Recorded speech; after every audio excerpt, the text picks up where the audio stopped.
go live. It said, looks like you're ready to start streaming. Click here to go live. That's better because I'm like, are you sure about that? We're live. Now we're officially live. All right. I feel like we should take a second and take notes and be like, there we go. Here's the steps. Here's what it takes. Well, I think it needed to connect to our stream. Now we're here. Hi, Hannah. Hi, Tyann. And hi, Jillian and Christina and Kirsten, Victoria. All of our friends are here. We made it. Yes. Thank you. I'm glad you can see us. Welcome, everybody. I was just telling Jen, I don't have any knitting. I'm going to knit some I-cord edging. That's what I almost didn't have work, yarn wound, and I left my husband in charge of it. And then I heard a crash and a swear, and I was like, better go down there. We have the Leica, Licky, whatever. I got that ball winder. Mm-hmm. I hate it. I hate it so much. I don't know what brand it is, but I had the plastic one that's in every single local yarn store. And I had it for probably 15 years before it broke.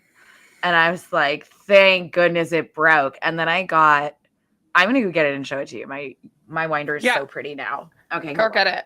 I'll hang out here and y'all can tell us what's going on. Hi, Jen. Hi, Diana. Hey, Carly.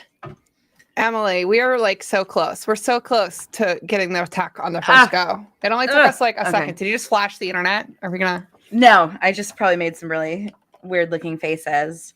Look, here it is. That's the one I have, and I hate it so much. You hate this one? I love it. Mine's a little bit different, but it's the same setup. Who made yours? I don't know. It doesn't say.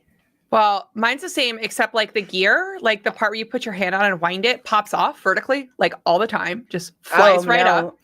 Mine never ever has. No, I hate it. I hate it. And it doesn't anchor itself well to the table. It's terrible.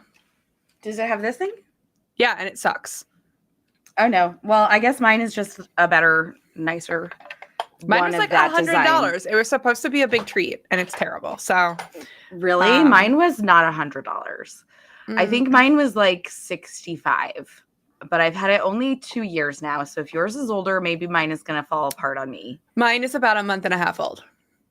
Oh, no. I know. Every time I complain about it, somebody who works in a yarn store is like, can you please just call the company and get one that doesn't suck? And I'm like, are they going to pay my hourly rate to wait on hold and go to the post office and box things up?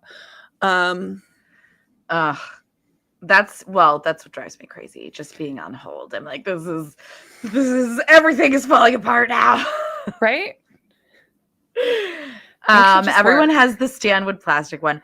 My plastic one worked fine, but I wouldn't say that I was fond of it. This is much more of the sensual experience I'm looking for when I wind my balls. Right. I was like, I'm going to treat myself to something decadent and nice. And no, I had a plastic one forever, but when it messes up, the yarn gets in the gears all over, and the ball pops off, and my thing. Yeah, the ball was popping off on mine a lot. Let me just do this a lot on the internet, but I hear that's for clicks. That centerpiece one thing would just all the time. That's the dirtiest I've ever been on our podcast. But shout out to Nicole. Is it though? that was a Nicole. She had outtakes in her podcast of her being like, this is really nice. Yeah. That's the Common Thread podcast. Hi, Nicole. Yeah, Common Thread. Also, friend hi, of the fam. Oh, hi, Jen's mom. I'm one of your biggest fans. It's true. Let's see. Yes, Diana says she used oil. Mine came with oil, and I oiled it. I oil it once a week, and it still is sounds like a creaky torture device. So I'm so sorry that yours is L crap. Mine is a knockoff of yours, and it is not. Maybe you should reach out to them. Maybe they That's what everybody says, but like I said, I feel like I should just buy a $15 one and throw this one in the trash. No. I know. I won't. Okay. Hold me accountable. The next time we record, be like, did you do it? At least get like a $50 one. Why? The That is- $100 one sucked more than my $15 one. So That's is true. the $50 one only going to suck half as much? I don't know. All right. Well, this one is my best one ever. Topic. I mean, so what are you knitting I-cord on? The dress. The dress. Is this your birthday dress? Uh-huh. Tell us about the vertical darts, would you? Sure. Yeah. I am going to do a blog post, and I might do the blog post before I do the surgery, but I don't know. That feels like Wait, you're going to do surgery? Did we talk about this? We talked about this, but no one knows because it's going to be on the episode that's coming out on Wednesday. I have to do surgery on the dress because I only had 3 skeins of this yarn, which was actually a gift from our dear friend Lori. Sent it to me last summer when I was sad. That's right. Mm-hmm. And it's from Essence of Autumn, and I think it's only silk and linen, but I want to say that there's some other fiber in it too, like cotton. And so because I only had 3 skeins, I wasn't sure when I was knitting it for length if it was going to be like enough. So I decided to make it. This is the butt dress. Yeah. Oh yeah, majorly butt. I decided to make it like not really long enough, just so that I wouldn't be like freaking out the whole time I did the sleeves. And it's a top-down knit. It's Alice, my Alice T pattern, but I turned her into a dress. So, so you can see she's really pretty. Yeah, if I put her on in pose, it doesn't look too short, but if I move around, it's too short. So I finished the sleeves. I'm applying all of the I-cord edging to the neckline and the hem, which is, I've done 1 hem. And then I'm going to cut her open where the hip goes straight again.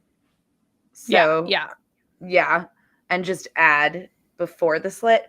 I already am putting the I-cord on. I was going to add it to the slit, but I'm like, no, I'll lower the whole thing. Oh yeah. So why frog if you can just cut it open, knit some more, and craft it? Well, I could have cut it open twice on each side of the slit and done the same thing. That's true. It's a little more nerve-wracking than just. And then the slit would be really long. Then the slit would be really long. Exactly. And you'd still have, which I like, but like the slit is not necessarily too high, but it's okay for it to be lower as it is. If it were really high and longer, then you get more movement, right? So I liked it as like a really high slit when it was not a long skirt. Yeah. Anyway, so those are all the things that are left to do with the dress. But let me talk about the vertical bust darts a little bit because it's super easy. And I will give more detailed talk about this in a blog post when I've actually finished her up. But I can't see myself when we do lives as well as I usually do. So I'm sorry if I don't do as good of a job of this. So here is, can you see that? Real close. Yeah. Okay, wait. There we go. That's good. Yeah, you tell me, Jen. Thank you. Yeah. So you can probably see here, I'm stretching it out with my hand. The vertical bust darts are right here. This is a top-down design. So what I did was about an inch before my bust apex, or really like 2 inches before my bust apex, I added in increases that were to go to about an inch before the bust apex began. And in this, I believe I added 2 inches. So I added 2 inches to the front only by doing these little, it's just like I put a marker where just outside of my point-to-point measurement on either side, because I wasn't really aiming to have the vertical bust darts like right aligned with my nipples. And I mean, you could, but I wanted them slightly outside of my nipples so that they wouldn't like point at my nipple, you know. Sidetrack, but one time I was embroidering like daisies on a tank I made. Yeah. And I remember like talking to a friend at the time and being like, I put this one like just here so it wouldn't be right on my nipple. And he was like, well, the other one is right on your other nipple. And I was like, right. But both. Kirsten, I could have done that, but I decided not to do that. I just decided not to because I just don't like already knitting the sleeves on a top down long thing where it's like twisting around and around. And then when the stitches are, I know I could put it on waist yarn and it would be basically the same, but it's not like exactly the same. It's just knitting it when it's done. And I wasn't sure if it would block out to be long enough or not, because I'm really only going to add like maybe 2 inches to it. So I didn't want it to be too long because I really did imagine it as being like a pretty short dress. So that's why I just went with what I thought might be okay. And it's not. I'm hitting with DPNs, and I'm like, if you're like, why is she texting? I'm like trying to get my family to send up my missing DPN, which must be like on the floor next to the couch. So that's what my rude self is doing. When we were making bras, my mom was using a fabric that had a lace flower pattern that is like looks like a daisy, and I was like, listen. You have to decide either on or off the nipple. Right. And then put it where you intend it to be. Yeah. Right. So that's why I moved, maybe best practice would be to have the vertical bust dart. Oh, wrong one. It's one of these. And if not that, there's a red corded guy down there. Thank you. He's a good cat. He's a good guy. That is a very nice person. Yeah. This is actually, I think, the first time I've ever asked him to wind yarn. So he can say. None of my family members have wound yarn for me. So maybe in the future. I think Susie they are curious. Susie will wind your yarn. Just send the skeins. She'll wind them for you. I'm sure the girls would. I just haven't. I haven't let go of control of my yarn. Highly relatable. So I put the vertical bust darts just outside because adding width to the front is basically adding width to the front. And my breasts are like wider anyway. So I added about 2 inches by put the markers, increase on both sides of the markers. And I did that, I think 4 times, which added 16 stitches to the front, which is 2 inches in this gauge. So that was pretty easy. Then you end up with all of this extra fabric in the front though. And if I were to leave that, it would be like kind of pouchy all the way down. But on this design, there isn't a waist in my original Alice, but I did add a waist to this dress a little more because I wanted it to have like a very figure skimming kind of fit. Yeah. It's sort of like the classic little black dress silhouette. So after I added in the vertical bust darts, I pulled those extra stitches out in decreases along the side edge here. And it was really pretty simple to do that. I was already deciding to go down a little bit narrower than the bust measurement. But I just added them in and I had space. So then I sat at that waist measurement for a little while, or, about 2 inches larger than my waist measurement for a little while, and then increased out for my hip. And I went off pattern with those stitch counts. But I honestly, like in a seamless top down, I felt that I could wing that. And knowing that each gauge of 8 stitches per inch is pretty easy because each set of decreases takes out an inch. So to get rid of the vertical bust dart stitches, those were extra decreases that I worked in the front only between the decreases that I was doing for all the way around, so that it just kind of spaced it back in there, placed them back in there, and got the front narrower or to match the back faster. So that's the story of the vertical bust darts. But like I said, I'm going to actually write this out somewhere. But it was, I think, just as simple as calculating horizontal bust darts, maybe easier, because it's just adding those stitches and then getting rid of them. Place a marker, add some stitches, take some stitches out. Yeah. I'll often see them decreased here. In the neck. Extra stitches. Yeah. It's another really common way. But common then it's way a bottom up design, right? That would have to be bottom up. Yeah. So you can either take them out at the side seams easily if you're going top down, or in the neckline is the classic place to hide and take them out if you're doing bottom up. Yeah. Yeah. So I would love to hear who's casting on and who is working on something that they've already been working on. What are you guys working on? I want to know all about it. I'm not going to wait because we're like ahead by 30 seconds. So that'd be so weird. Like, oh, we'll just sit here and wait. Jen does say that her daughter sometimes helps her, but like your daughter's a grown up. Or at least she's a teen. Like she's not like 6. But yeah, usually 1 or 2 skeins and she's done. Okay, I've gotten really neurotic. I wind like 1 skein at a time because I know that winding it tight, like no matter what, no matter how loose I try and wind it. And I've tried like double winding, but it has not. Like then it's like, am I twisting it? Am I untwisting it? I just start to feel really weird about What's it. What's double winding when you wind the skeins together? Never. I never ever not together. Like when you wind it once and then it's like really tight and then you just rewind it and it's looser. I don't think it's actually that much looser though. It's supposed to, I don't know. Is this like more about biasing and whatever that I just somehow have avoided understanding? No, when you wind it and it's tight, it's like stretches your yarn. And then the longer it sits like that, the more it wants to hold being stretched out.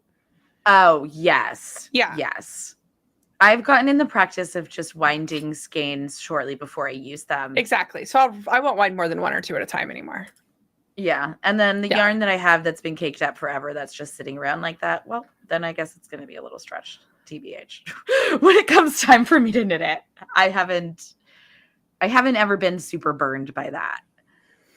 Yeah. All right. Let's see what's in the comments here. So winding yarn to start swatching for Anna. Awesome. We've got lots of LBDs in the knit along, lots of Hypatias, although I'm not sure if anyone mentioned. Yeah. Some postscripts, which are awesome. Maker's Tunic. Jillian's doing Gone to Seed. Jillian, Melanie, what color? Let him tell you. Melanie, don't let him tell you you have to. Tell him to get off you. You don't have to do it. You get a pass. I'll write you a note. No, one wild pass. Oh, no, Melanie. I don't do that. I don't do that, Melanie. We don't do it. You don't have to do it. Just tell them to be quiet and stop yucking your yum. I'm excited. I think we're going to see a handful of Maker's Tunics. I'm pretty excited because like I launched that towards the end of worsted weight sweater season last year. And it's such a fun, cool sweater. So I'm excited. I've seen some. That's how I feel about Hypatia. She was a later winter release and everybody was doing like their fun teas shortly after that. And so I am really happy that she's getting some love now. Right? Mm-hmm. I feel like we're just not nice enough to like our back catalog stuff. Like every time I finish something, I'm like, this is my new favorite thing. And then I'm like, everything else is dead to me because look at this. I know. We talked about that recently. I think maybe on the last live that I'll be like, oh, it's just some people going through like old patterns and casting on and me being like, ugh. Yeah. Like Lisa asked if Julie has bust arts. I'm like, no, the shame. It's not written after in there. I sent you the message to be like, hey, Lisa has a question for you. I was like, she released that when I released my very first pattern with bust arts. So I actually remember that. No, it wouldn't. But you can always add them. If somebody's trying to add bust arts to one of our patterns that doesn't have them, just let us know in the knit along channel. We'll help you out. Yeah, but TBH, I'm not sure because I think that Julie's stitch pattern is 12 or 16 rows. So you can add bust darts, but only in like maybe increments 2 of 12 sizes. Rows, Yeah.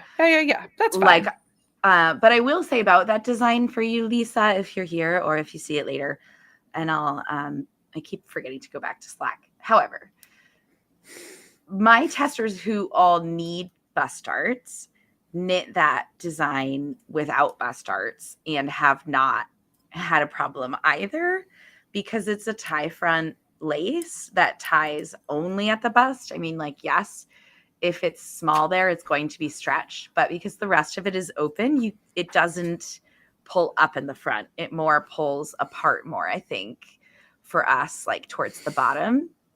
And so because of that particular construction, I think more people can get away with not adding bust darts, but you can add them if you want.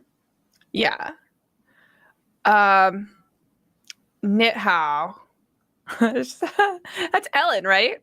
That's my Ellen, escape yeah. for watching Breakers being a butthead, so I'll watch tomorrow. Put it in timeout. It's a timeout. Put it in the corner. Throw it. You're allowed. Oh, you guys, I'm so glad that you're loving your forest finds. Like, that's probably the most technical pattern I've ever written. Yeah, that was work. It scares people. So I love hearing that those of you who have knit it love it. I love mine too. So Yay. That's rewarding. You guys are nice. We love it. Okay, now. Are you counting? No, I'm just trying to do my first applied I-cord stitch. And now I'm like insecure about, I'm pulling at the wrong end. Oh. Ellen. Life is meaningless. Guess what? Well, we can just share our news now. Yeah. Hey, Ellen. Because Ellen was like, oh, if you're going to be in Harrisburg, the local yarn store I want you to come to is in Maryland. So we're going to do it. We're going to go there. With Melissa today, and we're going to do an evening with Jen and Bess in Baltimore. So please come again, Ellen. Please come, Ellen. We know that you did an evening with us already, but you can do another evening with us. You can tell us how we've improved. Yeah. Plus, y'all on the pod after our evening of, if you guys want to keep talking as we can do tea night. Yeah, it's going to be 7 to 9. I'm committing Jen to staying out late. That's okay. I work till like 3 o'clock in the morning. I know. Your idea of late is not the same as my idea of late. Exactly. I'm the one that goes to bed at 9:30. But when I'm in real life knitting events, I'm wired and I stay awake all the time, apparently, and then lose my voice. Let's see. I think so too, Gillian. I think so too. Yeah, that's right. Speaking of events, like Ellen and you and Kirsten did meet at the String Theory event, and yes, you're in this UX knit together. Mm-hmm. Yeah, it's gonna be good. I'm a Baltimore girl, right? So I lived in Baltimore. I'm a Maryland girl. I lived in Baltimore for like 10 years as an adult, and so all know you're a Baltimore girl because of the way you say Baltimore. Don't at me.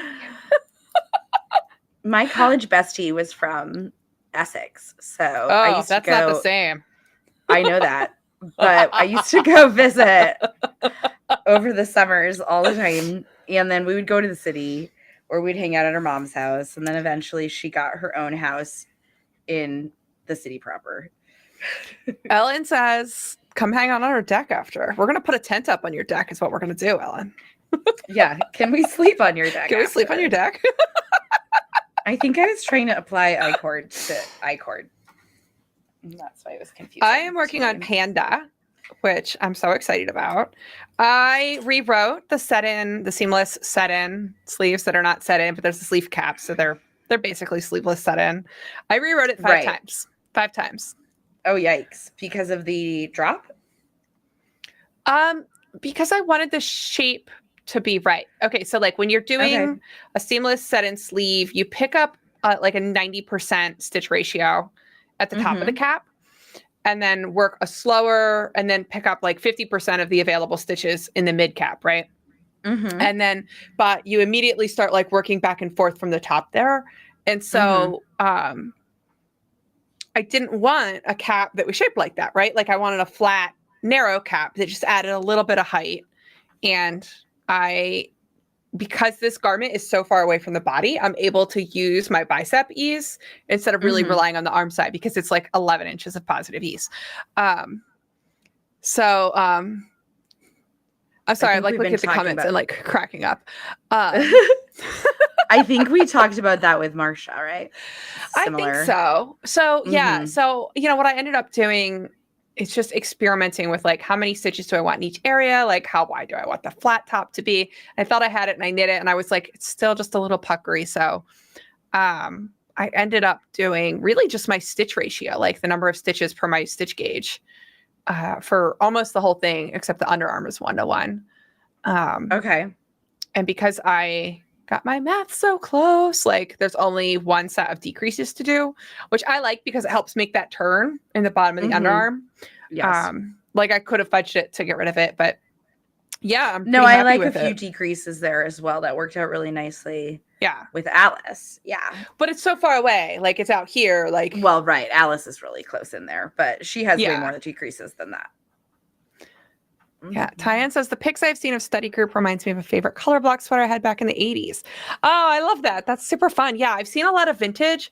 I've seen, it's funny when I was planning it, I wasn't really thinking vintage. So I started like planning this design back when I was doing Out Loud, right? So Deep Spring, when I was doing Carol. I love that you're still like when we were releasing my collection together that I shoehorned you into.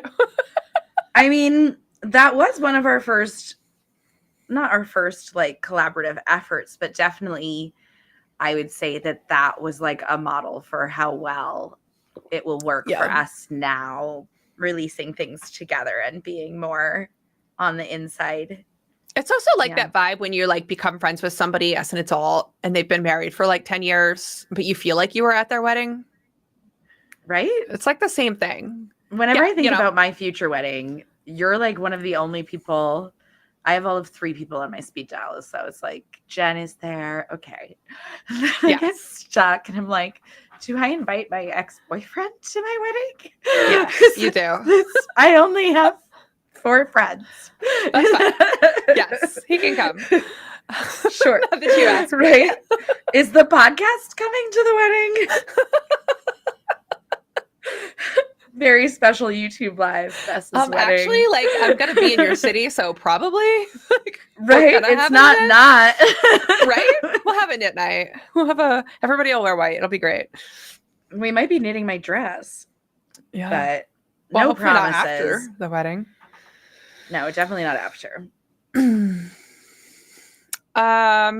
Anyway, yeah. So when I started study group, I was just experimenting with like, I was doing LBD and I was like, oh, I also want to do an LBD with like cool little racing stripes on the side. And then I was like, stop. Not every pattern has to do 100 things.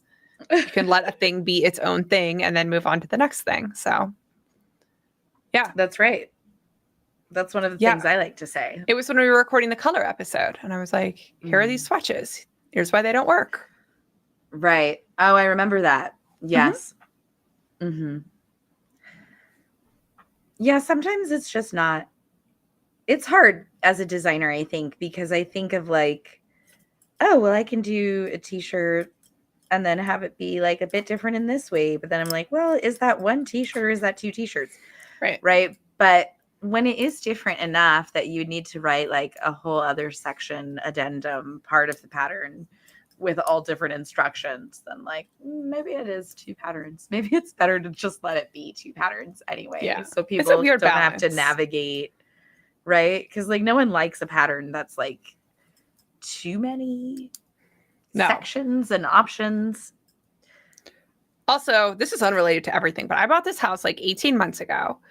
And last summer, my office was still downstairs. And so now I'm in an upstairs bedroom. And I think that the people who had this house before me had hamsters because it smells like hamster bedding in here when it gets hot. And it's not, I'm ready for fall. Sometimes dogs smell like hamsters if they had like a bunch of dogs and put their dogs in there. No, it smells like the wood chips. It smells like bedding. No, it's very strange. Because like as a lover of bully breeds, that they get kind of sweaty. Yeah, I've never had a dog that sweats before, but this dog sweats. Will be like walking and she'll brush against me, and I was like, "Why are you like this?" Yeah, like how'd you get so moist? Moist. Cookie doesn't really have that, but sometimes she does. Cookie is her own her own special kind of girl. She's locked up in the other room with Candace right now in the COVID room. Yeah, it could be kitty litter, Becca, because they did have cats, but yeah, it could be like one of the like pressed pellet. I don't know. I think the larger question is how do you make it not do that anymore? I mean, Windows I suppose open it this will fall, every day. Right. Yeah, and I suppose it will just eventually like air out if the source of the smell is gone. Sure. Just make my dog sleep in here till it smells like my dog, and then I'll be happy. But what if that only makes it smell more like hamster? Because now you have a little sweaty pink dog. She's such a gremlin too. Yeah, I'm all in for gremlin dogs. Well, I told you, right, that that I'm a fool. Have I told you They're about talking you into a puppy? No, because my foolish ass told them this year's the year we'll get another dog, but first we have to get a bigger place. So and it's not going to be right away. Yeah, and now we're getting a bigger place. And so start writing now checks. Immediately they were like, and we'll get another dog there. And I was like, damn it. Yeah, we kids are don't getting another forget. dog there. Yeah, you made a I campaign know. promise, dude. And I was like, well, it won't be right away, right? We have to like settle in and make sure we're all happy. And they were like, right. So like maybe within 5 months. And I'm like, I didn't say that. You said that. Listen, They're puppies like, come right, like they're 5 months. They're like persimmons. They're only available for like a month. Okay, they're in season in November. So you know. Thank you, Hannah. I think she is super, super cute too.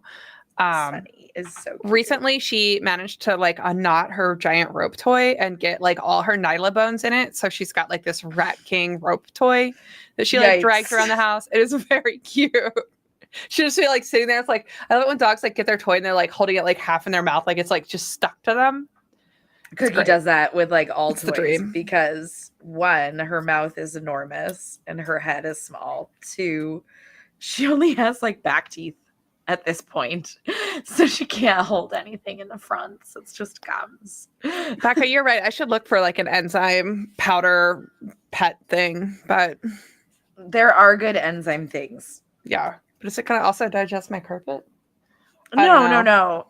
There's also like Nature's Miracle. I used to foster dogs, girl.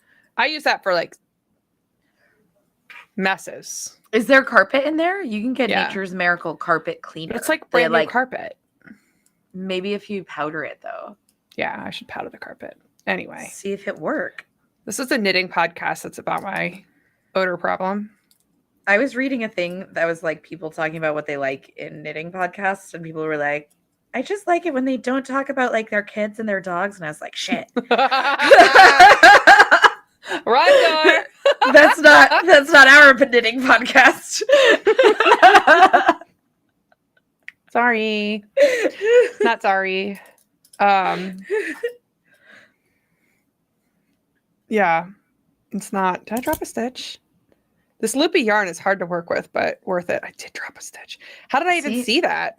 Well, good job. But that's why I was afraid to do my sample during knit night because I'm getting close to a No, I dropped this before, but you know what? Thank you, Jillian. That makes me very happy. Jillian says she likes it when we talk about our kids and our dogs. She said she loves it. Thank you, Jillian.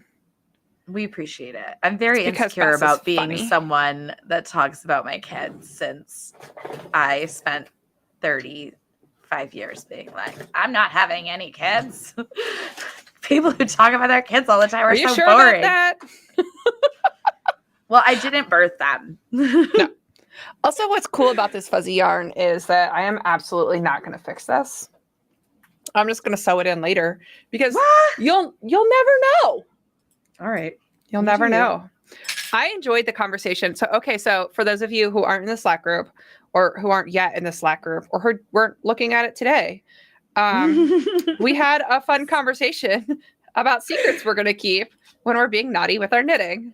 Exactly. And mine is that like I secretly want to I secretly am going to like just start knit like this. This is not the thing. This is like my least favorite part about knitting.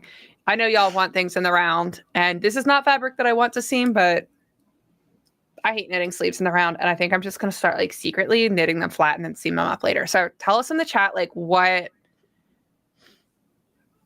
lies you're going to tell with your knitting. Yeah, mine was a lot more harmless than that because everyone hates my tubular cast on. Everyone. Jen hates it too. The only person who doesn't hate it is Isolde Teague. Shout out to her. Because we do the same one, which I didn't even realize until Jen was like, oh, that's Isolde's one. I hate it. Yeah, she's got it in her book, and I'm just like, it looks so fussy. It looks wobbly on the needle. I haven't tried it, so I can't say it. Don't try it till you knock it, right?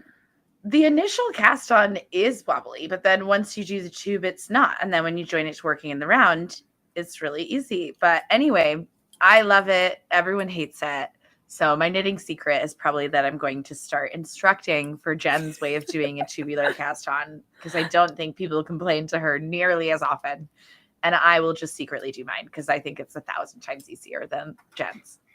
Yeah. I got mine from like Brooklyn Tweed like 10 years ago. And like I speak the language a little bit, but yeah, exactly. No, neither of us made these up. Like they're not, we did not pioneer these cast-ons. Yeah. Jen is knitting Panda, Kirsten. We're referring to Panda and Marsha, which are designs that nobody has seen yet. And thank you, Jordan. Thank you for not hating mine. You can continue to do mine too. You're so good with giving everybody like all their names and remembering them. I get so lost when people have different names on Instagram, in email, on here, and in Slack. I'm like, I swear I know you all. See, Becca is like, yes, I hate Bess's way too. No, she's saying canceled. But Jordan's got you. Ellen doesn't care. She's good with all. And I think you're good at knowing people's names, but it's just that I feel like there are people that I know that you don't know and people that you know that I don't know. True. Yeah. Yeah. But slowly we're knowing you all. Thank you, Carly. I think so too. I've tried a couple others. They're not for me. Kirsten, this is going to be a hoodie and it's seamless. For reals. Except a hoodie pouch. Right? Right here. This much is seamed. That's it. And it's going to get a black hood, and I'm calling it Panda, and it's super cute, and it's very, very soft. It's, is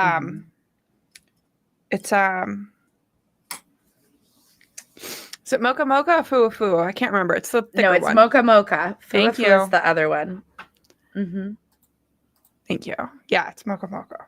From Moondrake, right? Yes, that's right. Thank you, Becca. So. Becca's like, I don't associate it with you. We don't blame you. I already told Jen I am associating that with that is a very cute panda emoji.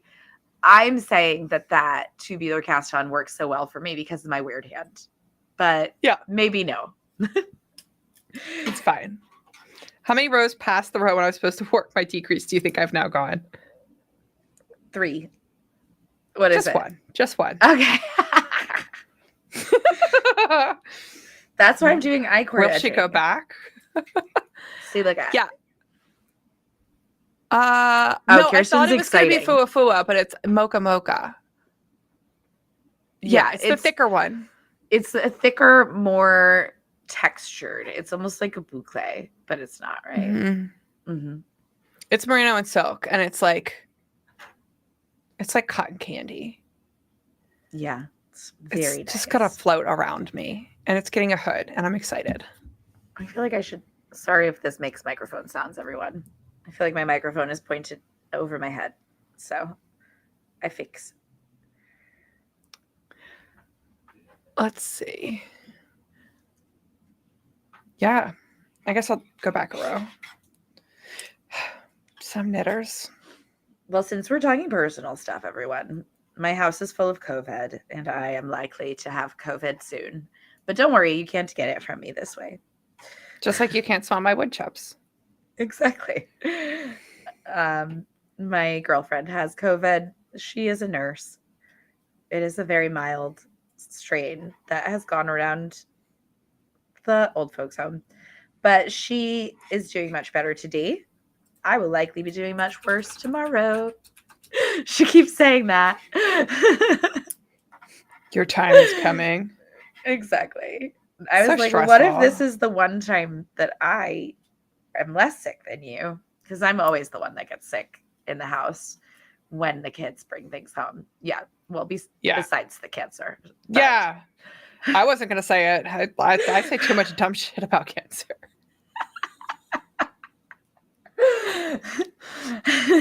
She'll Oh, say I'm the glad you're same. excited, Becca. Good.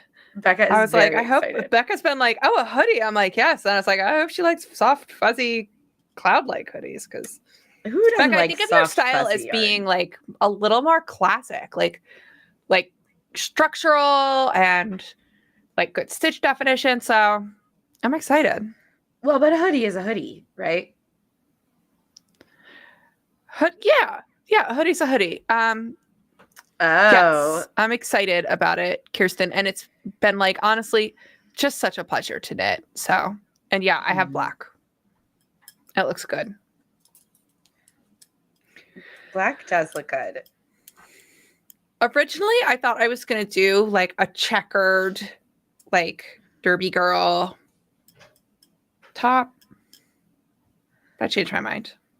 The Yeah, yarn that'd be changed like my an mind. entirely different thing. Mm-hmm. That happens a lot. That's Yeah. why I struggle sometimes sending design briefs. My favorite way to work with yarn dyers is when they just already know that they want to work with me. Obviously, Yeah. that sounds cocky, but trust me, No, it wasn't always that when you way. have trust, right? Yeah, When they know your brand well enough to be like, yes, you design things that I would like to see my yarn in. Yeah. exactly. Oh, and thank you, Kirsten. No, we're doing okay, but I'm like, I got on and I was like, Jen, I don't know.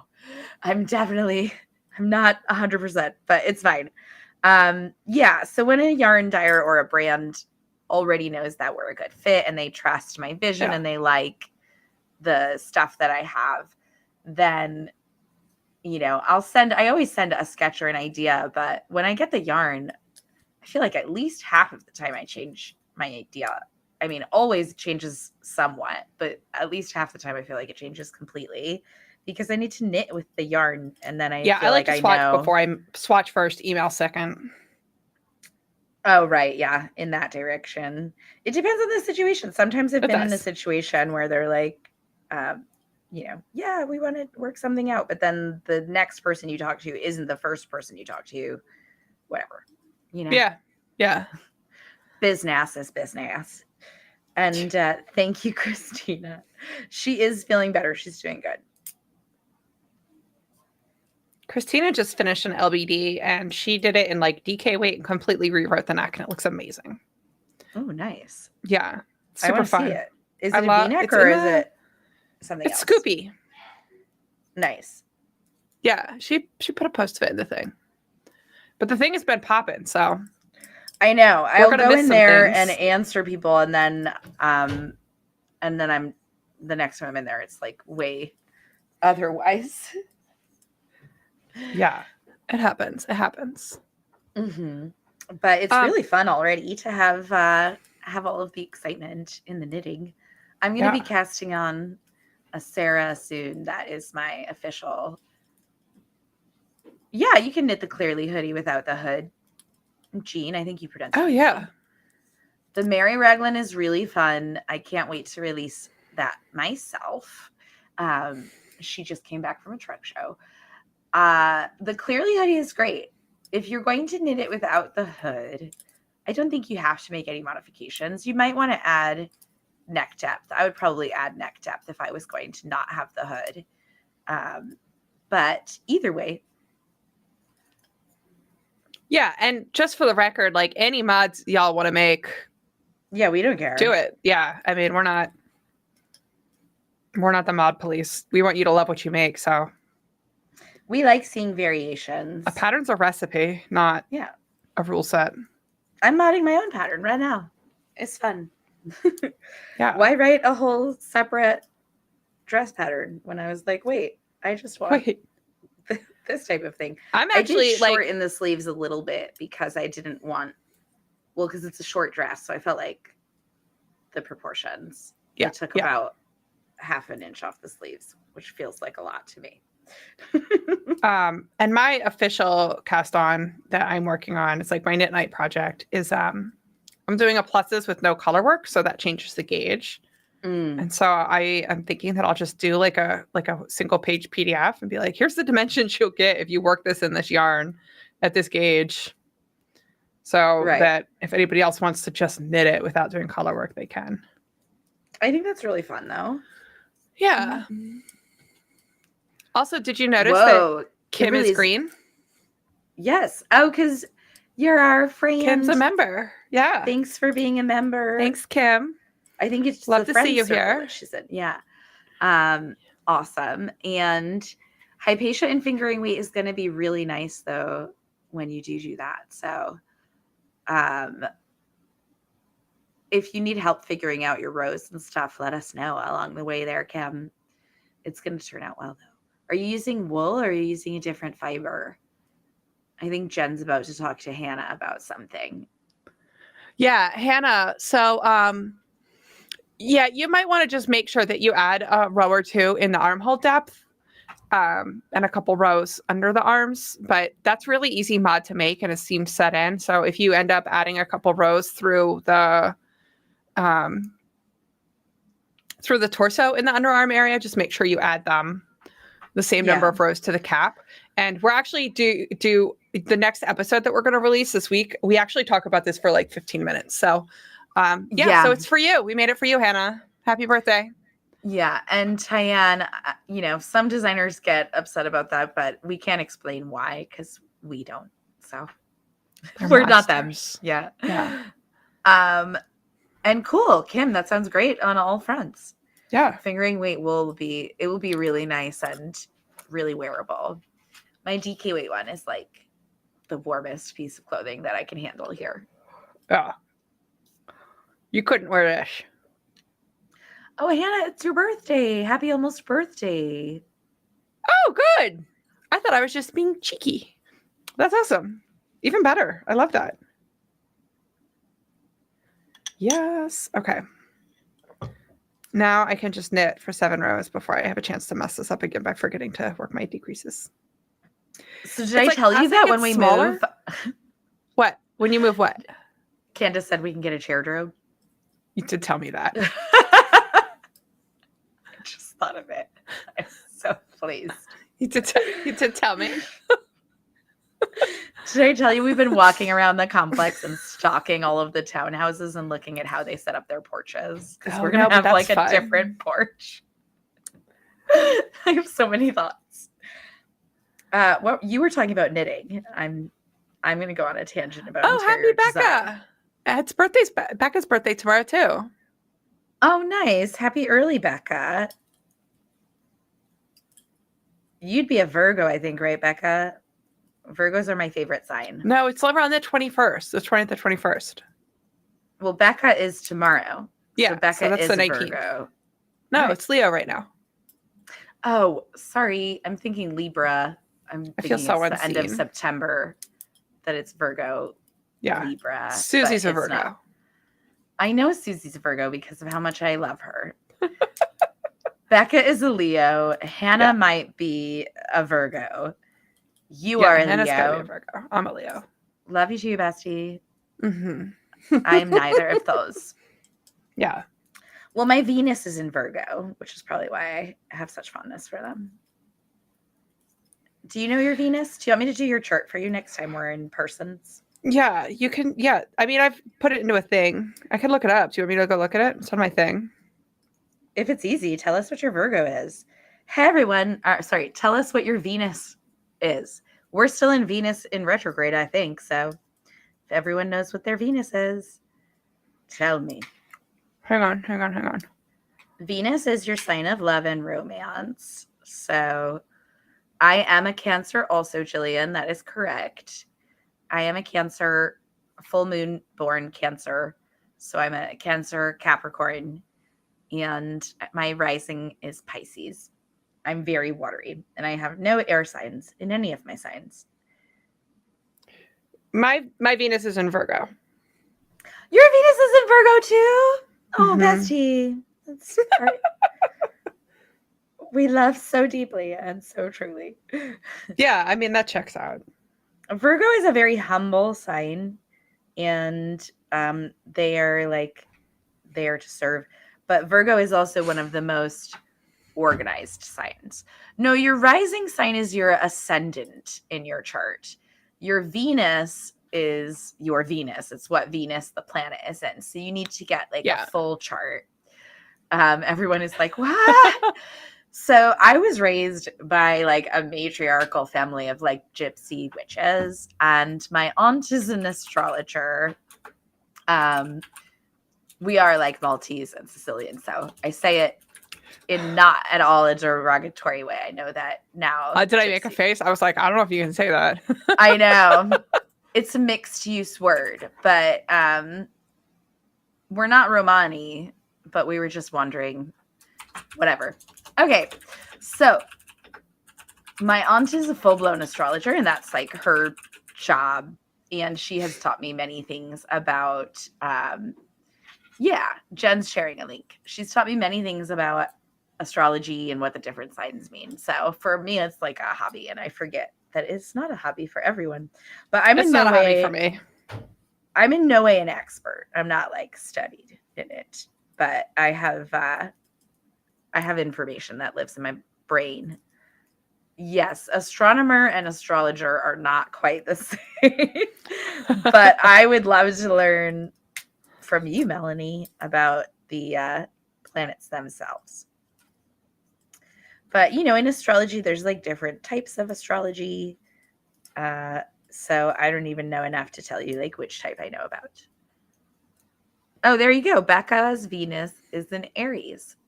That's why you show your love and support to us in like a more extroverted way, and you are one of our talking folks.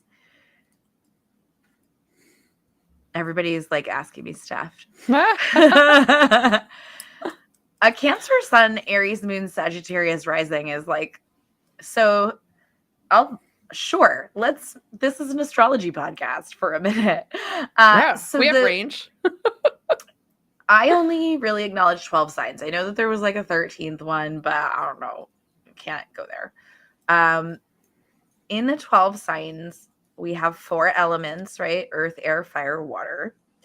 And so there are 3 signs in each element. Jillian, a Venus in Gemini is complicated. Geminis are complicated, but wonderful. Anyway, so the water signs are Pisces, Cancer, Scorpio. So those signs tend to be more emotionally driven. By emotions like romantic emotions like love. And water is associated with creativity. So is air.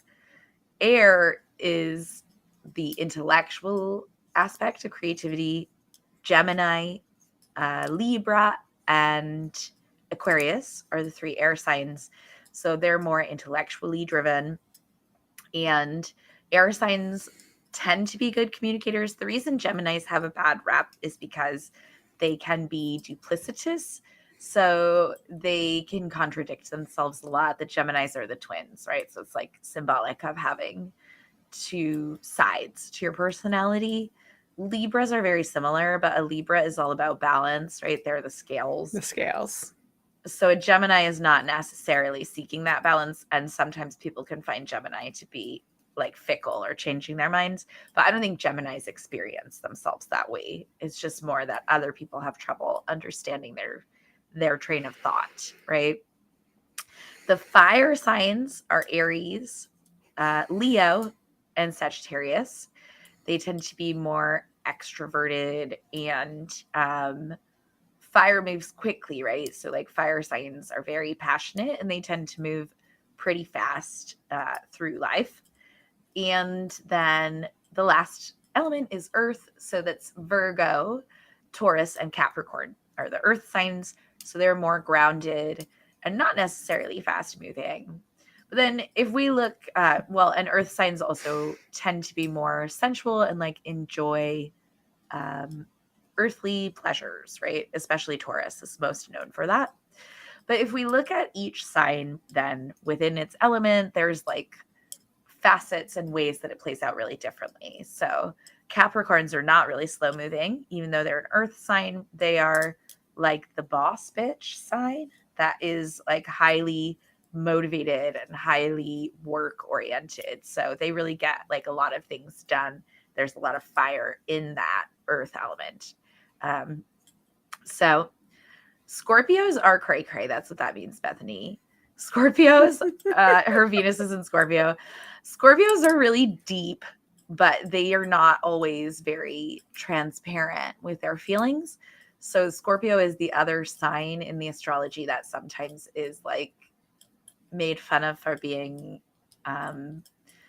like the gothy kind of sign, but like a caricature of goth, you know, that Scorpios are like very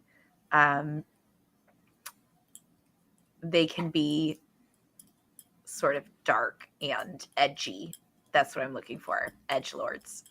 So Scorpio is also the most known for their sex drives of all of the signs. So having your Venus in Scorpio is like a high romantic drive, most likely. I'm glad that you guys are enjoying this. I'm starting to get insecure because I've been rambling now. Yes, Becca, exactly. Within each element, there's a mutable, fixed, and cardinal sign, meaning there's like different aspects to the way those elements are playing out within the signs. Yeah, Heidi's got a lot of Scorpio. Right. So we all know our sun sign, right? That's like what you grow up looking up in the horoscope, and it'll say like this to this, you're this, which that does change every year. So if you're on the cusp, it depends on the year that you're born. Sometimes the cusp is like sometimes the date changes is different.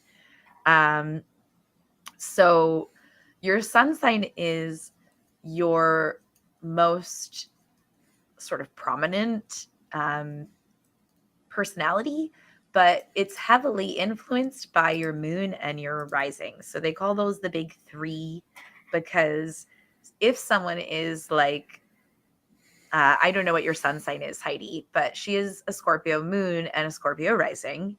So if Heidi's sun sign is something very different than Scorpio, like say Taurus, which is the opposite of Scorpio, then you might not be very Taurus. You might be more of a Scorpio because of that influence of the extra in the Kirsten's a Scorpio. I was thinking of you when I said Scorpio to Kirsten. I was like, Kirsten's like really Scorpio vibes on the outside right now.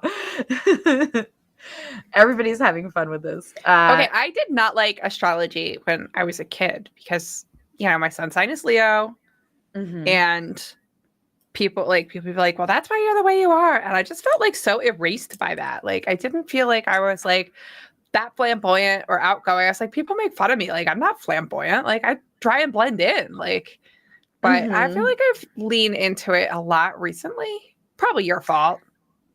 Maybe. You've told me this before, and I understand it. And I think people take like a very basic understanding of astrology and then they try and like tell someone about themselves, and nobody likes that really, because it's kind of rude. And maybe I'm doing that right now, but I try and do it from a place of like, I don't know you, you know you. Yeah, I think what you're like, this is like a blank slate. You're just telling people what the things say. You're not telling them what they are.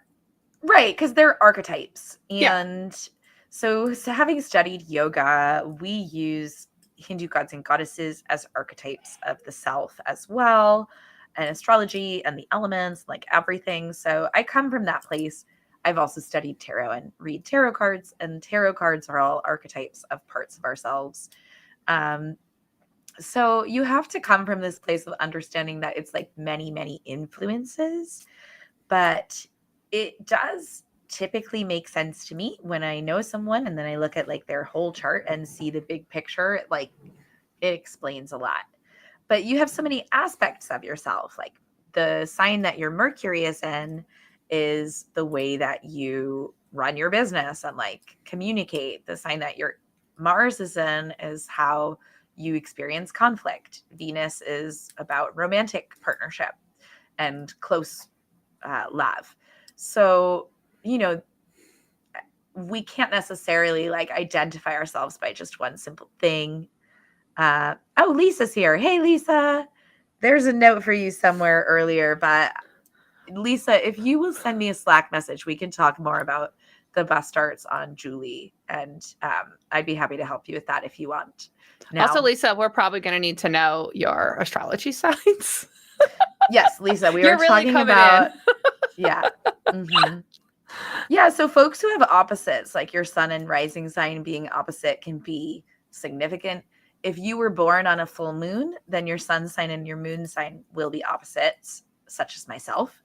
And also that each sign is associated with a planet. So when that planet is doing things, if your sign is associated with that planet, you'll be more influenced by it. Like the planet for Cancer is the moon. So that's why we're known for being a little crazy ourselves, because we're ruled by the moon. Lisa, you are so a Capricorn.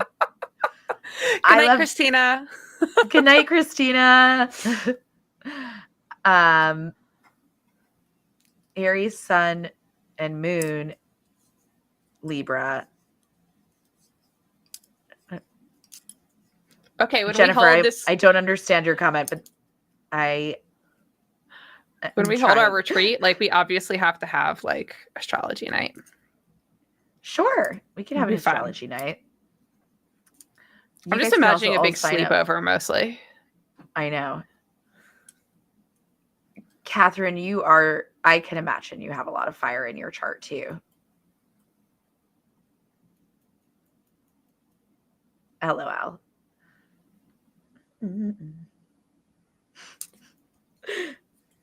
A quick detour. A quick sky. So Lisa, are you knitting Julie? Is that your knit along cast on? Oh, Lisa said she was the tarot reader for her college dorm. Oh, that's awesome. My grandmother taught me when I was young, and I have been that person many times. Nice, Jennifer. Jennifer is talking about different spiritual practice that is very beautiful, I think. Mm-hmm.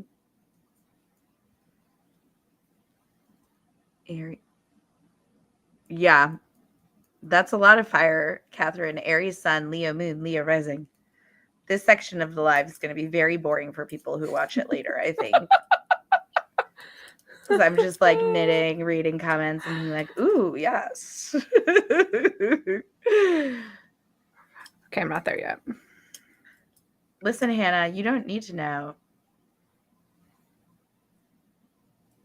Okay, Hannah, I actually, I think I said a minute ago that I found this very annoying when I was a kid, but I didn't see any utility in astrology until I actually like searched up my daughters, and I was like, oh, that's uncanny. And I was like, all right, maybe there's some intuition to tap into here.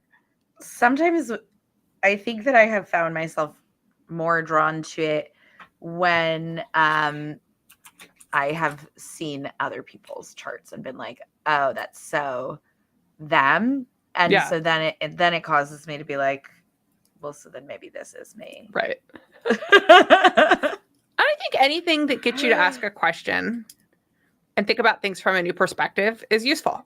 Whether or not you quote unquote believe in it or not. I believe in, I guess, Oracle, like the power of Oracle, of like getting what you need in the time that you need it, or being able to pull something from what you get. Mm-hmm. Yeah. So I think anything that is like, have you considered this lens is useful. That helps you step outside your normal framework. So that's what I bring to it all. Yeah, even if you consider tarot or astrology to just be like a random lens to look through that's outside of the one that you've been looking through, I think there's a lot of value in that.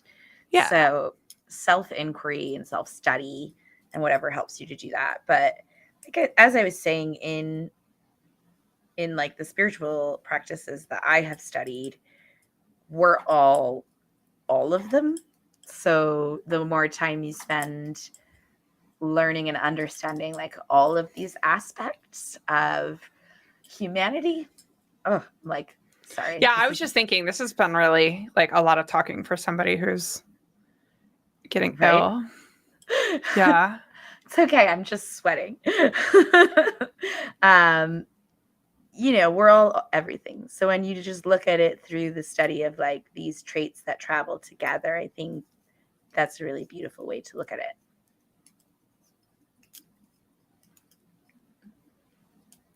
So let's talk about the knit along real quick. So we're casting on. We're gonna go through November. And we're gonna start doing prompts, right? So starting tonight, I think. Are we gonna drop a prompt tonight or are we gonna do it on Monday? Let's do it on Monday, I think. We'll do it on Monday because we've asked people a lot of questions tonight. So on Monday, you will get an email from us, but we'll also put it in the Slack. And you can respond in email, but it's kind of more fun if you go to the Slack and share it. Or if you want to do an Instagram grid post and put your response there and tag us, we'll see it. And we will also put like a grid post on the One Wild page where you can chime in. So as far as like knit along participation goes, like if you're participating in these prompts, that's how you will get entered for the drawing. So you'll either chime in on our Instagram or in the Slack group to participate for credit, if that's important to you. Yeah, so that's what we're going to do. We're going to put prompts up on Monday so that we can have some conversation. Yeah, and then it's really, we have some cute prizes. We're going to put together like little care packages with a nice skein of yarn and some like handmade soap.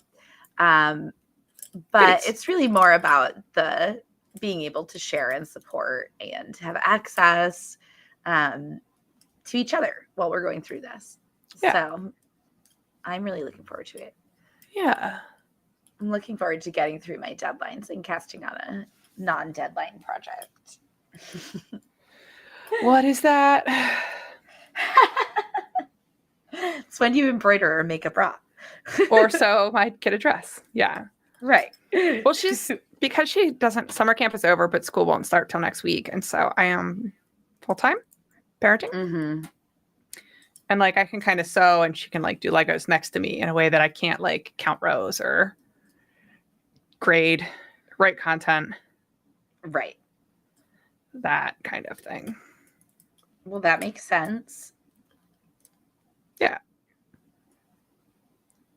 1, 2, 3, 4, 5, 6, 7. I think I did it again. She's counting rows right now. I went too far. It's okay. So what happens is like as you decrease, like the time it takes to get to the next one is so much shorter. I know. It's dumb. Knitting in the round. Oh, yay. Another Hypatia. Awesome, Bethany. Oh, good. I love that. I love a productive knit night. Cast on party with a finished swatch. That's wonderful. Yes. Well, y'all. I've got at least half of this I-cord hem done. That's pretty good. I think so. Applied I-cord is not fast. I don't like applying I-cord. I don't like I-cord. I love the way I-cord looks, and I hate the way I-cord knits. I used a heavily speckled yarn for one of my samples, and I think it worked very beautifully, Bethany. But fully variegated is different than speckled, so I can't necessarily promise that it's going to work out perfect, but it's a stockinette pattern, so I do think it's pretty appropriate for experimenting with your yarn. Alternate those skeins if you're like me, or else I am not happy when I don't alternate. Yeah, unless you like pooling, alternate. Yes, some people like pooling. Yeah, I think, Lisa, that's a really good idea. I think that that's really smart. The reason that that's true, especially for LBD, that finishing the top before finishing the bottom works so well is because that V is a bias edge. So in sewing, we would stay stitch that so that it didn't distort. So by going ahead and finishing all those pieces, those diagonals can't mess you up as much as they could if it were like a standard crew. So yeah, it's a really smart tip, and I'm glad to see it out there. It's not one I would have thought to have made. So I'm grateful to Christina for sharing it with us. Mm-hmm. I think somebody tipped her off to it, but yeah, it'll hang a little Right. bit different. Mm-hmm. And that's true with pretty much any top-down pattern, but especially when there is a wider neckline, like my Alice, this dress, which even trying it on, and that's one of the reasons I know I'm going to definitely need to add length, because I haven't finished the neckline yet.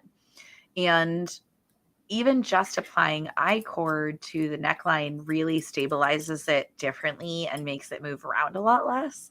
And that can mean losing length, or not even losing length, but losing the distortion that makes it seem like there's more length or too much fabric. Right. Yeah. Although if you lose a lot of length applying I-cord, then your I-cord has probably been applied too tightly. Yeah, it depends on how stretchy or slippery your fabric is and all sorts of things. Yeah. Lisa, I'm sure you're going to be okay. Yeah, it's going to be fine. If they were placed with math, then they should be fine. Even if they weren't, the amount of distortion, you should be okay. Kirsten, I know you're in the majority. Most people love knitting in the round. What did I suggest that Christina do for cool? I don't helically knit. Sorry. Christina did that, and she's in this chat, Lisa. For Christina's, I think that she started with the round neck addendum, but lowered it a little bit and spread out some of the decreases. But I'm sure that she would share that information with you in the Slack. She's a generous spirit. She also knit hers in DK, and I think that when she does her bind off, she just immediately picks up and then binds off like all at once. So I'm sure that she will give you more information. I don't have the very details. Yeah. So Kirsten, I do not usually do helical knitting. I have done it. I find it harder to keep an even tension with helical knitting than with regular alternating skeins in the round. So I alternate skeins the same way that you would do for intarsia. That's how I change. I just pick them up and cross them, and carry them that way. Even when I'm doing, I will often alternate every round when I'm working in the round. But I like to do it that way. I also like to do it that way because if I'm doing shaping in the waist or in the bust and I'm changing stitch counts, sometimes I change to alternating every other round if the way that the variegation is laying out is starting to look different, then Choppy. I might, yeah, because the more that you I'm like reading comments at the same time that I talk, which is such bad practice. The more that you change the stitch count, the more difference there will be in the way that the colors align on top of each other. So sometimes I add in a third skein and start alternating another skein, or sometimes I change the amount of rows between alternations in order to try and keep it looking the most even. And I find the way that I alternate makes all of that a lot easier than if I was doing helical. Kirsten's tip is to just get sassy underwear. I know I do like that, and I do that, but I really imagine this dress being like a really slutty little dress, and I don't want anything under it because then that's like the vision. So I'm just doing, it's fine. This is just a pleasure project. So if it takes longer, it takes longer. But if it takes too long, I'll get you all the blog before it's done. But I think it'll be done soon enough. Whenever I'm mad at work, I work on this.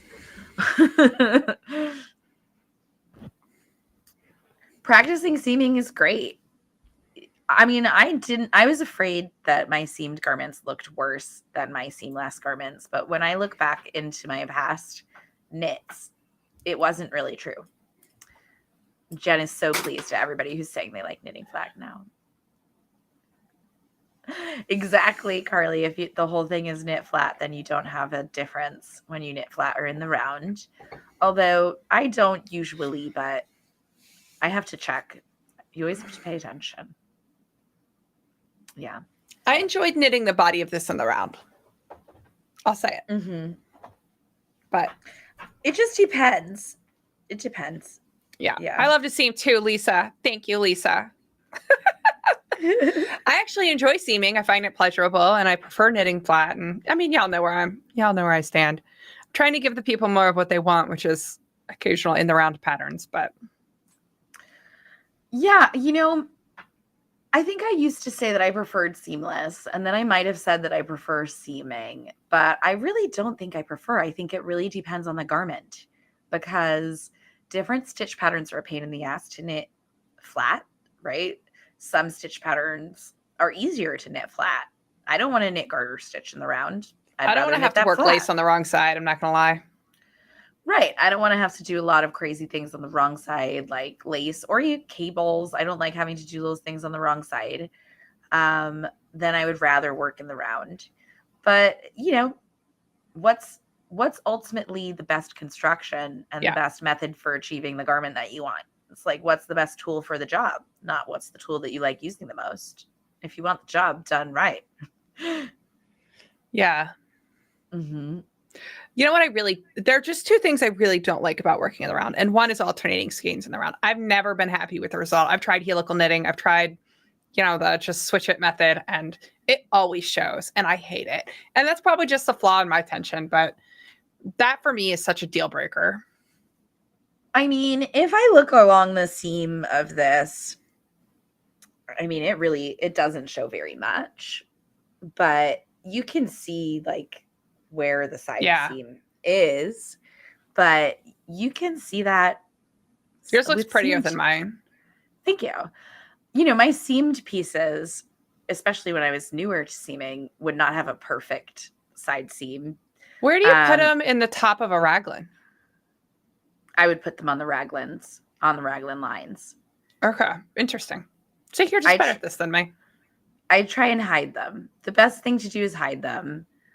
When I have not put them in a seam or in a hidden place, then that's when I'm not happy with it. Because if it's just like in the middle of it, then you can see it. Which is why another reason I don't prefer helical, because I knit my Sarah sample. If you guys all want to go stalk the Ravelry pictures, you can, or my Instagram pictures or whatever, you can see that there are places where you can see the transition, and I don't like it. But I had to use 4 skeins at once for that project because one of the skeins was an outlier in the group.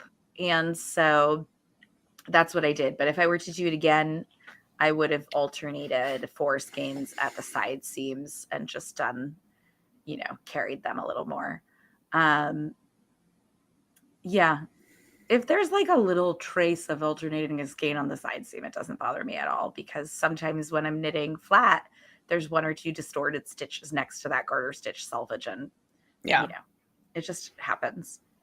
Christina, I knit 2 LBDs and I was like dead, DED dead. I was like, I'm not going anywhere. I'm just swimming forever in stockinette. So I do feel like that's a bonus to pieced knits. Mm-hmm. A lot of people feel to flipping the sweater around. Like, I'm knitting this small circumference sleeve, and like you have to turn the sweater 3 times per row. It's like, I know. It's fine. I know. Doing the sleeve caps on like a seamless thing and going back and forth, or the twisting, can be a little annoying. It's easier to like knit on the train if you're knitting flat. Yeah. But there are definitely like you said, like different things, different constructions lend themselves to different things. And I don't feel like I want to indulge in the, like, it just feels self-indulgent to be like, oh, well, I'm not going to do it that way, even it would be better because I prefer flat, right? So when it's better to do it in the round, I'll do it in the round. Yeah. Well, like my Sarah sweater, right? Like, why would you knit that flat? No. It doesn't make any sense to knit something like that flat that is like a circular yoke-ish design. But then some raglans would be easier to work flat. Yeah. Or like breaker, the sleeves are a slightly different row gauge than the body. So it's not happening. Yeah. It's not happening. I mean, you could probably aggressively block it, but I'm pretty uptight for that kind of thing. All right. Listen, I'm sitting here with COVID sweats. I'm going to turn into a pumpkin soon. Yeah. Y'all, thank you so much for joining us. This was super fun.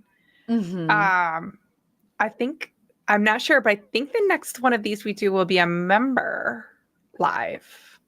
Oh yeah, we'll have member lives. So we're going to have monthly member lives. Yeah. Mm-hmm. So it'll be a little intimate group at first. Yeah, will. But if you want to be part of that group, you can join us there. And certainly if you are a member and you plan to come to Member Live, brainstorm some questions that you have for us if you want to before, because you'll have lots of access. Yeah. Or we'll just sit here being goofy exactly like today. So yeah. Yep. And we'll have those prompts on Monday.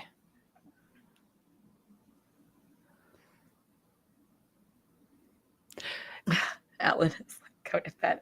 I'm reading everything. I agree with you, Christina. I don't fully trust trying on. That's why I didn't do the dress any differently.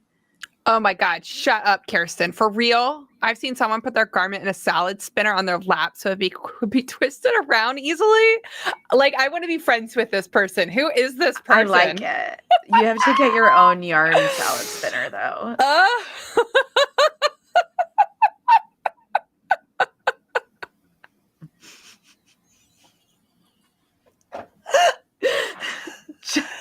Jen has lost it. Thank you guys all so much for your well wishes. I love it. Yeah. All right. Let's let Beth go to bed. You guys, it's been a blast. Right, everybody. Thank you so much. We'll see you soon. We'll see you in the Slack on Monday. Bye. Yes. Bye.